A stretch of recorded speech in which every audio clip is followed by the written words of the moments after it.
She owned the world's most expensive voice, yet she couldn't buy a single moment of truth. That was Whitney Houston, and her story is the one the architects of her image hoped you'd never piece together.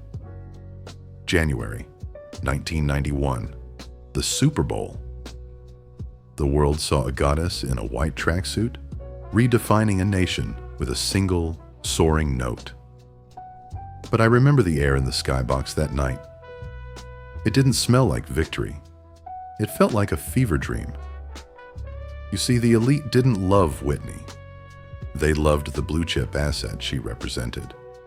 They loved the princess they'd built in a wood-paneled boardroom. A flawless machine, designed to print money for people who didn't even know her middle name. I've seen women like her before. They are given the crown just so they have something heavy enough to break their necks. By the time she married Bobby Brown, it wasn't a romance. It was a desperate attempt to burn the palace down before the walls closed in for good. If you want to understand how a golden cage actually feels from the inside, stay with me. This is one of those stories. Let's get into it. You see, Whitney wasn't just discovered. She was engineered.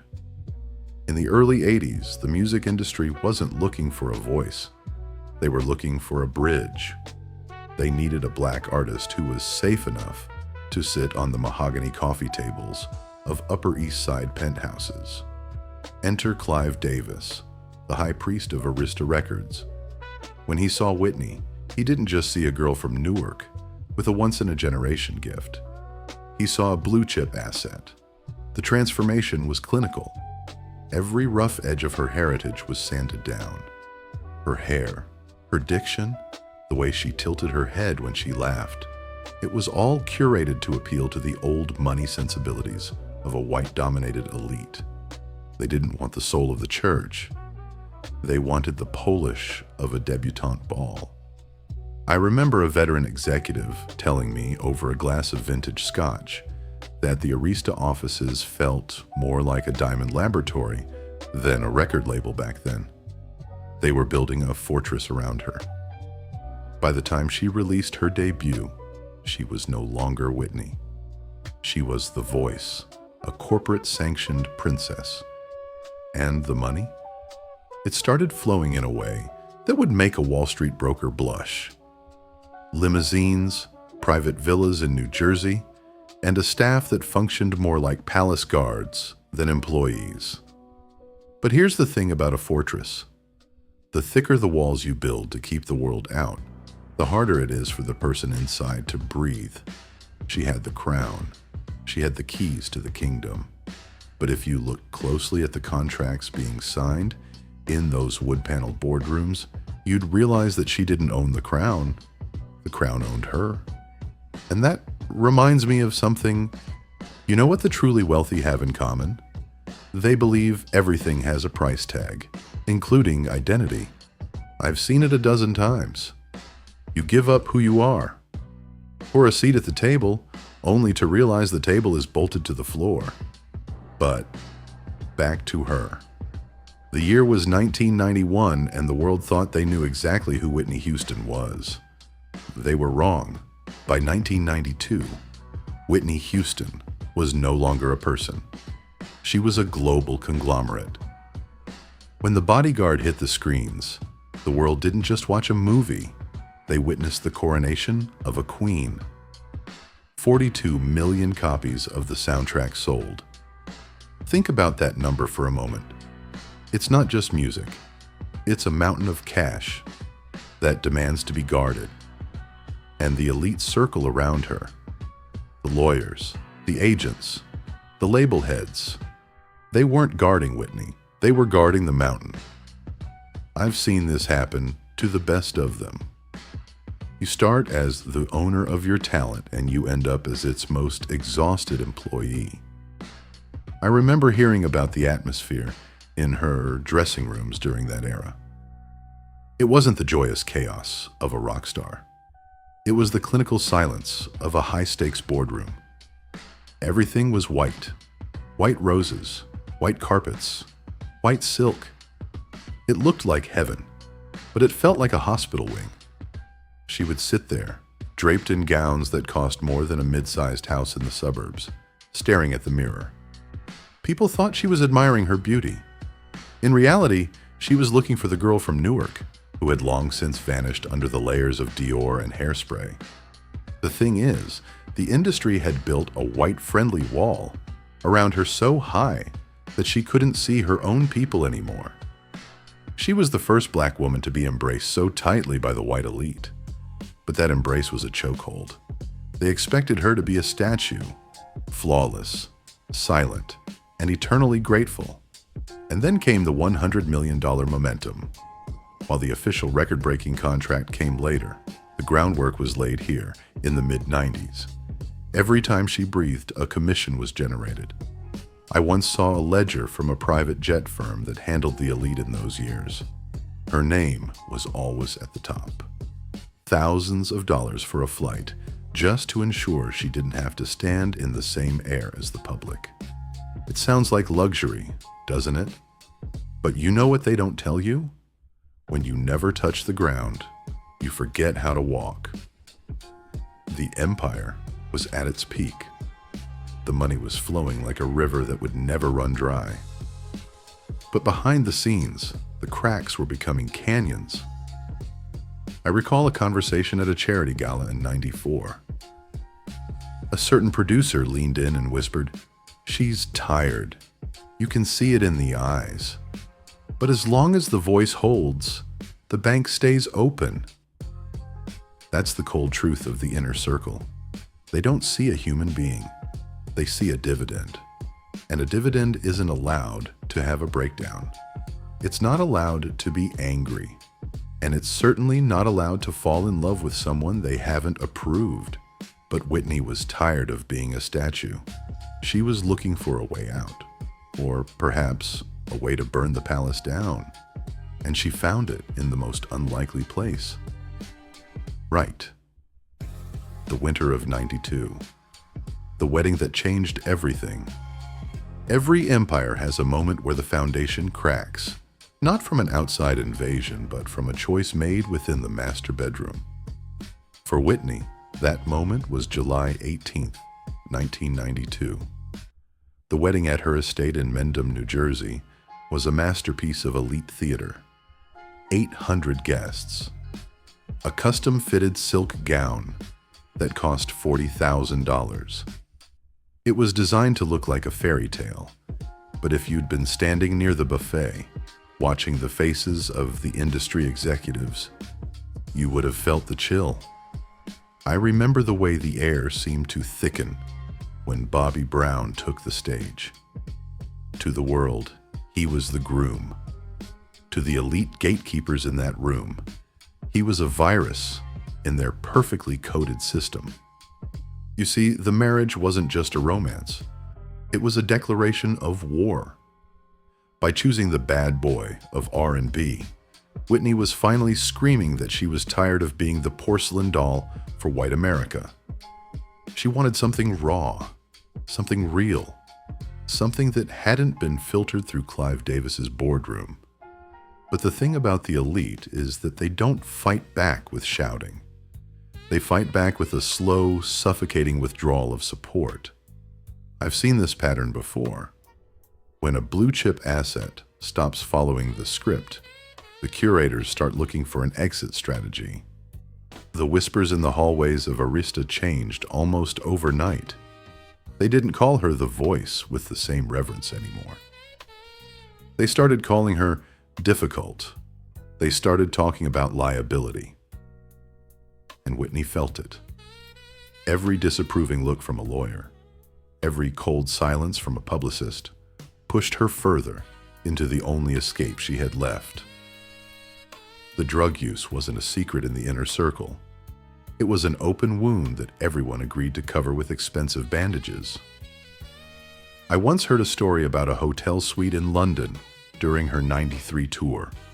The scent of expensive lilies trying and failing to mask the acrid smell of smoke. The contrast was devastating. She would walk out in a gown that shimmered like a diamond, but if you stood close enough, you could see the tremors in her hands. It was the beginning of the spiral. The breaking point wasn't a sudden crash. It was a long, slow evaporation of the person she used to be. She was still selling out stadiums, still making millions, but she was no longer at the wheel. The empire was now driving her, and it was heading straight for a wall. Where were we? Right. The late 90s. The voice was still there, but the soul was already packing its bags. By the late 90s, the myth of the princess was fraying at the edges, and the elite circle knew it. But in the world of high-stakes power, you don't retire a failing asset. Ban vat kiet, no cho jen, giot kwoi kung. Then came 1999, the year of the $100 million deal. On paper, it was the largest contract in music history. The headlines screamed about Whitney's triumph, her absolute dominance. But if you'd been in the room when the pens were hovering over those documents, you wouldn't have felt celebration. You would have felt the cold, clinical calculation of a rescue mission for a sinking ship. I've seen many contracts in my time, but that one felt different. It felt like a deed of ownership. Arista wasn't just buying albums. They were buying the right to keep the image alive, no matter the cost to the woman behind it. It was a golden handcuffs deal. $100 million to ensure that the voice kept performing, even as the person was disintegrating. The setting of her collapse wasn't a back alley. It was the penthouse suites of the world's most expensive hotels. The Peninsula. The Ritz-Carlton. Spaces designed for silence and peace, becoming stages for a private, jagged war. I remember a story from a concierge at a 5-star establishment in Beverly Hills. A man who had seen every billionaire and royal pass through his doors. He said they would deliver trays of the finest crystal and silver to her room, only to find them untouched days later. The air thick with a heaviness that no amount of expensive lilies could mask. The contrast was haunting. Outside, the world was still playing My Love Is Your Love on repeat. Inside, the woman who sang it was hiding behind double-locked doors, haunted by the very empire she had built. And, that's the thing about old money and the empires that serve them. They hate a mess. As long as she could stand on a stage for 2 hours, they didn't care if she had to be carried to the limousine afterward. But by 1999, even the makeup couldn't hide the truth. The eyes were sunken. The voice, once a precision instrument of God, began to crack. To the public, it was a tragedy. To the board of directors, it was a liability. The blue chip asset was defaulting. I heard a whisper at a dinner late that year. Someone very close to the funding said, "We've spent $100 million to fix a mirror that's already shattered." The thing is, they weren't trying to save Whitney. They were trying to save their investment. And that is the loneliest place in the world to be. When the machine starts to fail, the elite don't stay to help fix it. They simply exit through the back door and stop answering the phone. By the turn of the millennium, the industry that had once treated Whitney like a holy relic began to treat her like an embarrassment they couldn't quite hide. The invitations to the most exclusive galas, the ones where the guest list is vetted by old money matriarchs, started to dry up. It wasn't because they were shocked by the rumors. The elite are never shocked by vice. They were offended by the lack of decorum. In that world, you can be a wreck, but you must be a quiet wreck. Whitney had become loud. She had become unpredictable. And in the high-walled gardens of the 1990s elite, unpredictability is the only sin that isn't forgiven. I remember talking to a certain public relations fixer in the winter of '99. We were at a bar in Midtown, the kind of place where deals are made in whispers. He looked at his drink and said, "The problem isn't that she's falling. The problem is she's making us watch." That sentence has stayed with me. It's the ultimate elite indictment. They didn't want the human, they wanted the statue. And once the statue began to crumble, the curators simply moved on to the next exhibit. The silence that followed wasn't peaceful. It was the heavy, suffocating silence of a boardroom after a bankruptcy has been declared. The empire was still technically standing.